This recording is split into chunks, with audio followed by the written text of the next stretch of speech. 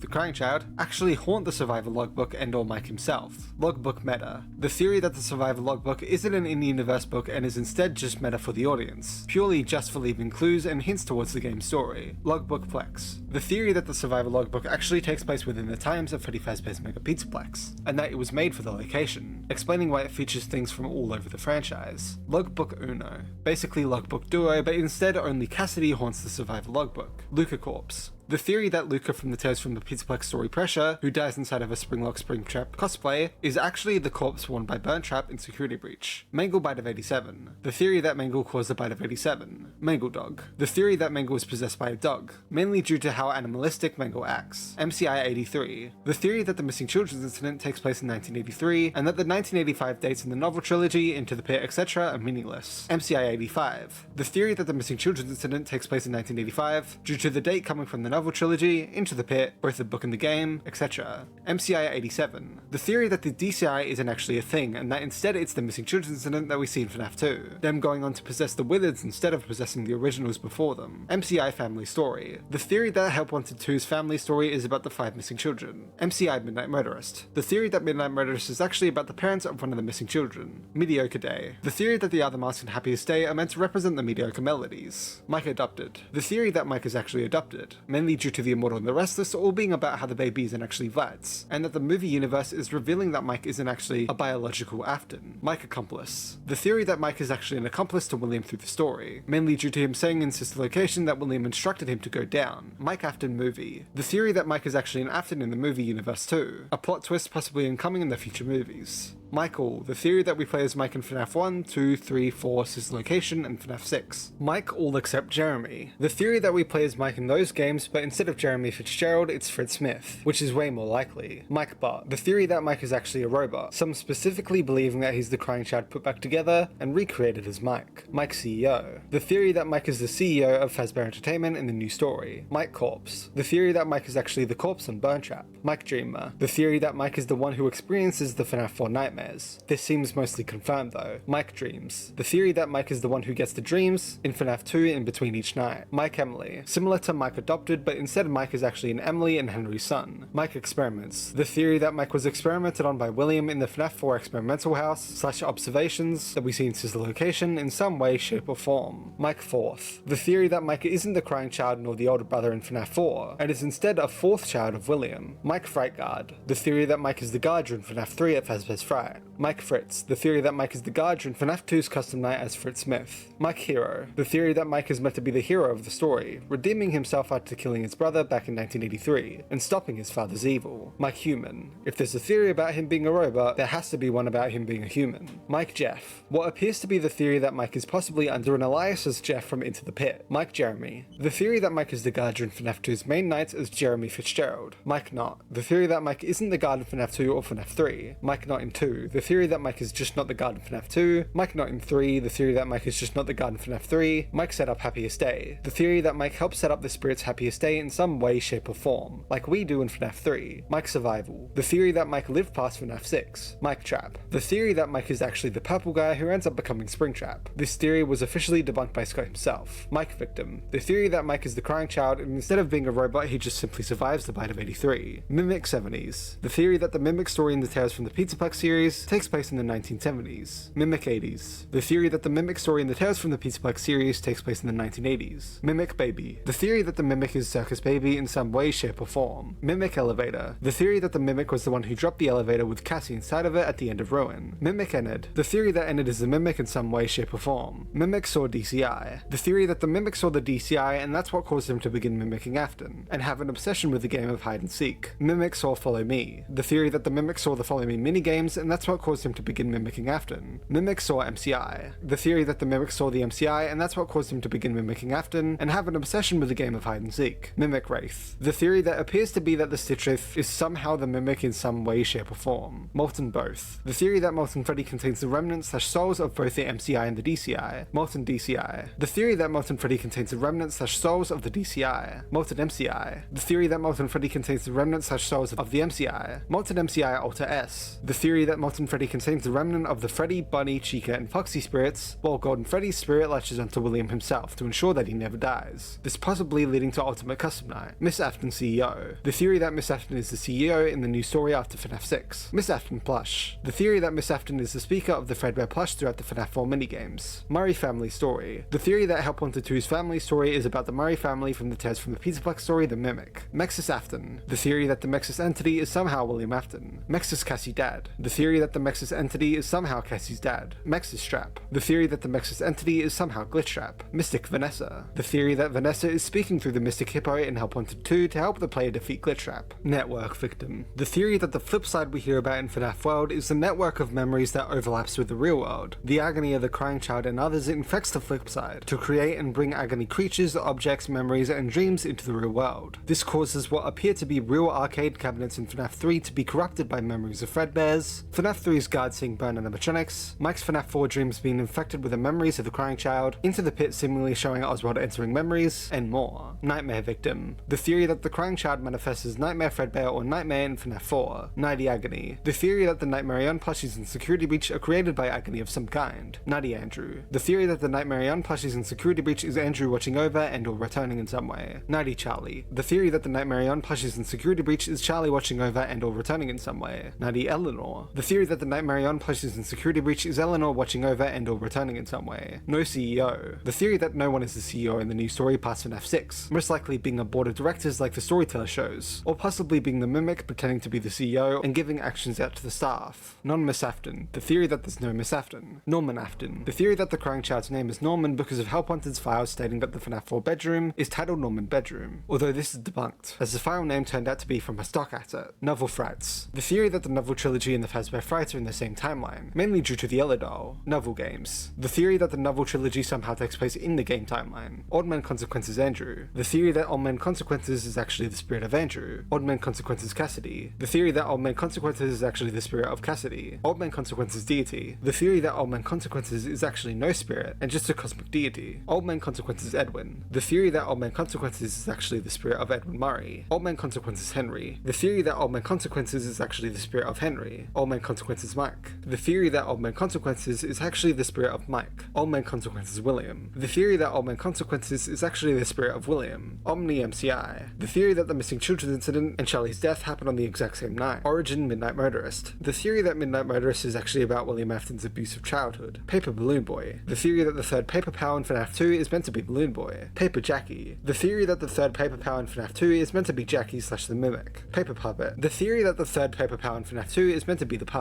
Phone Father. The theory that Phone Guy is actually the father of Phone Dude. Phone Fritz. The theory that Phone Guy is Fritz Smith in FNAF 2's Custom Night. Phone Killer. The theory that Phone Guy is the murderer William Afton. This theory was debunked by Scott himself. Pigtail Beth. The theory that the Pigtail Girl in the FNAF 4 minigames is actually Elizabeth, due to looking similar to Circus Baby. Pigtail Girl Speaker. The theory that the Pigtail Girl in the FNAF 4 minigames is actually who speaks through the Fredbear plush. Plush Victim. What appears to be the theory that the crying child possesses the Fredbear plush after dying. Possessed Mediocres. The theory that the mediocre melodies are possessed. Possessed Springtrap. The theory that William Afton dies and goes on to possess Springtrap instead of being kept alive by the spirits. Princess Avatar. The theory that the princess in the Princess Quest is just a simple avatar for the player. So in Princess Quest 1 to 3 it's just Gregory, in Princess Quest 4 it's the Help 1 to 2 player, etc. Princess Victim. The theory that the princess in Princess Quest is actually the crying child. Puppet Charlie. The theory that the puppet is possessed by just Charlie. Puppet Duo. The theory that the puppet is possessed by Charlie and the crying child. Puppet Stuffed. The theory that the puppet was the one to not only guide their spirits to the suits, but actually the one to stuff the children's bodies themselves into their suits. Puppet Toyshink. The theory that the vengeful spirit in Ultimate Custom Night is actually Charlie. Puppet Victim. The theory that the puppet is possessed by just the crying child. Purple Crank. The theory that the item the purple guy is holding in the FNAF 2 minigames is a crank for the animatronics. Purple Phone. The theory that the item that the purple guy is holding in the FNAF 2 minigames is a phone, likely in reference to the theory that the purple guy is the phone guy. Random Corpse. The theory that the corpse in Burn Trap is just random and has no specific identity. Random Fright Guard. The theory that the Fazbear Frights Guard in FNAF 3 is simply just a random person. Not Mike, not Henry, and not Hudson. Rockstar MCI. The theory that the Rockstar animatronics are actually the ones in FNAF 6 who contain the spirits of the missing children, due to them possibly being made from the parts of the original animatronics. Rory Afton. The theory that Rory from the Tales from the Pizzaplex story Didophobia is actually an Afton. Rory Midnight Motorist. The theory that Midnight Motorist is about the family of Rory from the Tales from the Pizzaplex story Didophobia. Rory Toyshink. The theory that Rory from the Tales from the Pizzaplex story Didophobia is the vengeful spirit in Ultimate Custom Night. Rory Victim. The theory that Rory from the Tales from the Pizzaplex story Didophobia is the crying child. Ruin Brazil End Canon. The theory that Ruin's Brazil ending is the canon ending of the game, where Cassie is seemingly driven to insanity. Ruin Elevator End Canon. The theory that Ruin's elevator ending is the canon ending of the game, where Cassie is dropped in the elevator. Ruin Scooper Ending Canon. The theory that Ruin Scooper ending is the canon ending of the game, where the Mimic is seemingly removed from its suit and Cassie's fate is unknown. Sammy CEO. The theory that Charlie's brother and Henry's son from the novel trilogy is in the games, and is the current CEO of Fazbear Entertainment in the new story past FNAF 6. Sammy Toyshink. What I assume to be the joke theory that Charlie's brother and Henry's son from the novel trilogy is in the games and is the vengeful spirit in Ultimate Custom Night. Security Breach 2020s. The theory that Security Breach takes place sometime in the 2020s. Security Breach 2029. The theory that Security Breach takes place in 2029 calculated through various Tales from the Pizzaplex stories. Security Breach 2030. The theory that Security Breach takes place sometime in the 2030s. Security Breach 2035. The theory that Security Breach takes place in 2035, assuming that the Fazbear Masquerade image indeed says 2035. Security Breach, both endings canon. The theory that both the Burn Trap ending and Princess Quest ending are the canon endings of Security Breach. Security Breach Burn Trap ending canon. The theory that the Burn Trap ending is the canon ending of Security Breach. Security Breach Princess Quest ending canon. The theory that the Princess Quest ending is the canon ending of Security Breach. Scrap Trap new suit. The theory that the Scrap Trap suit in FNAF 6 is a new suit that William used to replace the broken and fire damaged Springtrap suit. Special Delivery 2020s. The theory that FNAF AR takes place sometime in the 2020s. Special Delivery 2030s. The theory that FNAF AR takes place sometime in the 2030s. Special Delivery Edwin. The theory that the player of FNAF AR is Edwin Murray from the Tales from the Pizzaplex stories. Special Delivery Mike. The theory that the player of FNAF AR is Mike. Special Delivery Random. The theory that the player of FNAF AR is a random person. Special Delivery Vanessa. The theory that the player of FNAF AR is Vanessa. Shadow Bonnie Agony. The theory that Shadow Bonnie is made up of an agony from an event, likely the DCI. Shadow Bunny Andrew. The theory that Shadow Bunny is Andrew. Shadow Freddy Andrew. The theory that Shadow Freddy is Andrew. Shadow Freddy Cassidy. The theory that Shadow Freddy is Cassidy. Shadow Freddy Max movie. The theory that Max will become Shadow Freddy in the movie universe. Shadow Freddy Victim. The theory that Shadow Freddy is the crying child. Shadow Mimic. The theory that the Mimic is actually possessed in some way by the Shadow animatronics. Shadows Eleanor. The theory that both shadows are created by Eleanor. Shadows Failures. The theory that the Shadow animatronics come from Springlock failures that we hear about in FNAF 3. Shadows Physical. The theory that the Shadow animatronics are actually real physical animatronics, either made to look exactly how they do now, or simply decayed over time. Shadows Separate. The theory that the two shadows come from separate places. Shadowbeth. The theory that Elizabeth's soul and memories were split across the Funtime animatronics. Likely once she split from Enid, part of her spirit remained. Shadow Victim. From what I understand, the theory goes that the crying child's soul and memories were split across the 5 missing children. This explains why there's so many similarities and connections between the crying child and the FNAF 3 minigames, which end with a party freeing the MCI, and how despite dying after him, Cassidy somehow knows about his past, such as the Fredbear plush and his party as shown in the logbook, aka she knows his memories. To make it a lot simpler, think Golden Duo, but instead of just Cassidy/Golden Freddy, he's split up between the other 4 as well. Sister Location post FNAF 1. The theory that Sister Location takes place after FNAF 1. Sister Location post FNAF 3. The theory that Sister Location takes place after FNAF 3. Sister Location pre FNAF 1. The theory that Sister Location takes place before FNAF 1 but after FNAF 2. Sister Location pre FNAF 2.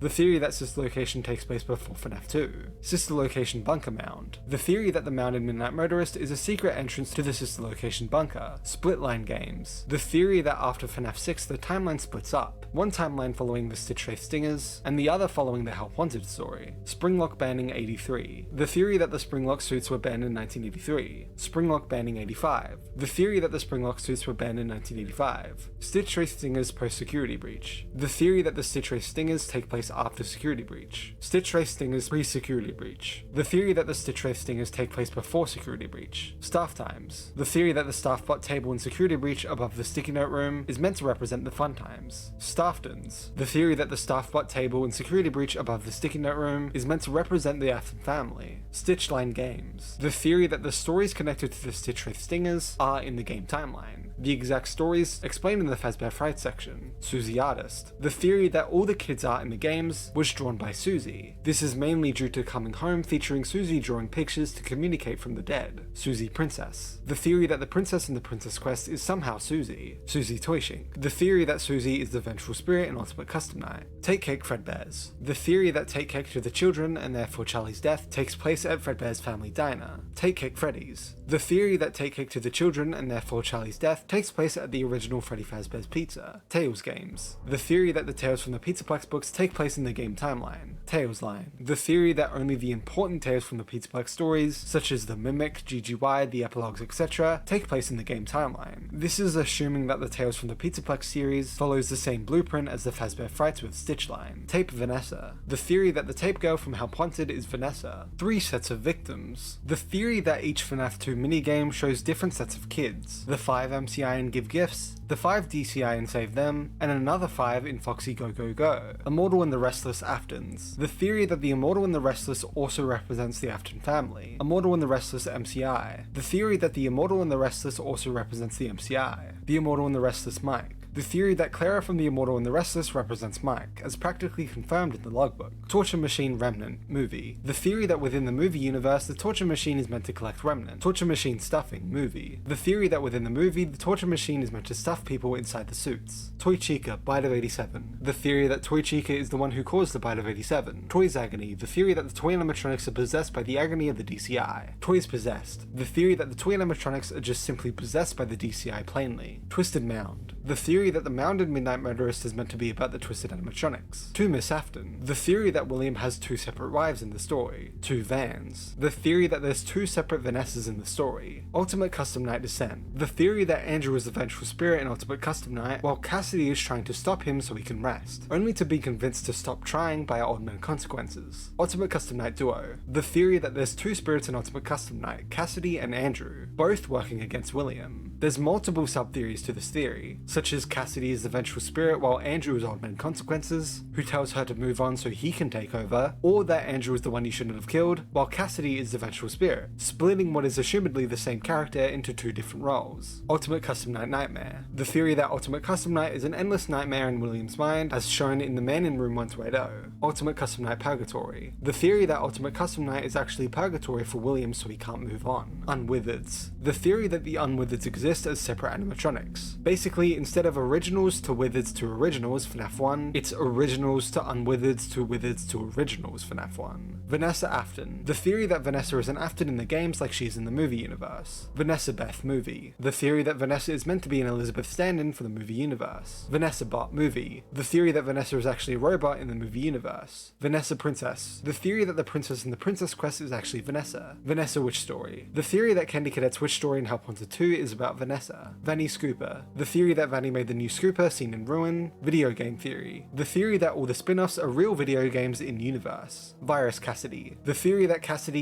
either herself or what's just purely representing Cassidy, is some form of antivirus against Glitchtrap, mainly going hand in hand with Cassidy being the princess in the Princess Quest. Withered Foxy Bite of 87. The theory that Withered Foxy caused the Bite of 87. Will Care. The theory that William cares about his children in any way, shape or form. This is seemingly debunked by him allowing Mike to bully his brother, not stopping Elizabeth from being captured by Baby, trying to kill Mike in FNAF 6, and presumably FNAF 3, being implied to be a drunk abuser if he's the yellow guy in Midnight Motorist, being abusive towards Vanessa in the novel trilogy, stabbing Vanessa in the movie, and more. Will Corpse. The theory that William Afton's corpse is on Burntrap. Will Despise. The theory that William Afton despised his children and never actually cared that they were dying, instead excited to experiment on them. Will Frightguard. The theory that FNAF 3 as a whole is actually a nightmare that William has after he's spring-locked and is stuck for years. Will Fritz. The theory that William Afton is Fritz Smith in FNAF 2's Custom Night. Will Grief. The theory that William Afton is motivated to bring the crying child back after he dies. William Dreams. The theory that William has the dreams shown in FNAF 2 in between each night. Will Midnight Motorist. The theory that Midnight Motorist is about William in some way, shape or form. Will Plush. The theory that William speaks out of the Fredbear plush in the FNAF 4 minigames. Will Speaker. The theory that William is the final speaker out of the Fredbear plush in the final FNAF 4 minigame, promising that he'll put him back together. Will Stuffed. The theory that William stuffed the children into the suits to hide the bodies. Will Trap. Springtrap. The confirmed theory that William is Springtrap. Yellow Thing Eleanor. The theory that Pit Trap, aka Yellow Thing, is actually Eleanor. Yendo Agony. The theory that Yendo is made up from Agony. Yendo Golden. The theory that Yendo is actually Cassidy / Golden Freddy, showing up as a Funtime animatronic, just like she shows up looking like the current set of animatronics in every game. In the pinned comment of this video, as I literally ran out of description space, there are two links for you. One is a new channel, FNAF Resource Droid, as well as a Google Drive. Both are full of FNAF assets for any up and coming FNAF creator to use and get a head start in their content journey. There's also a full readable version of the video for those who prefer reading. Either way, if you're here, you made it over 24 hours, so you can listen to me talk for a second. I really hope you enjoyed this video. This took so long for me alone to make. A lot happened in this year of working on this. A lot. All for you. So if you appreciate the effort I put into this video, then you can do any or all of these to help me out. Subscribe if you're new. Lots of unique and actually consistent uploads coming up. And I've got all my videos planned from now until the end of 2025. Trust me, next year is gonna be huge. Like the video and comment down below to help the algorithm boost this video and show it to more people. If anyone asks what's FNAF, send them this video. Share it around as much as you can. Become a channel member for the lowest price I could set it. Outside of YouTube, please go and follow my Twitter at iHyperdroidI, username was taken. TikTok and Instagram both at hyper.droid, and Spotify as well, just Hyperdroid. And please do me one more favor, have a fantastic day. Live, laugh, love, whatever else. I'm tired. Goodbye.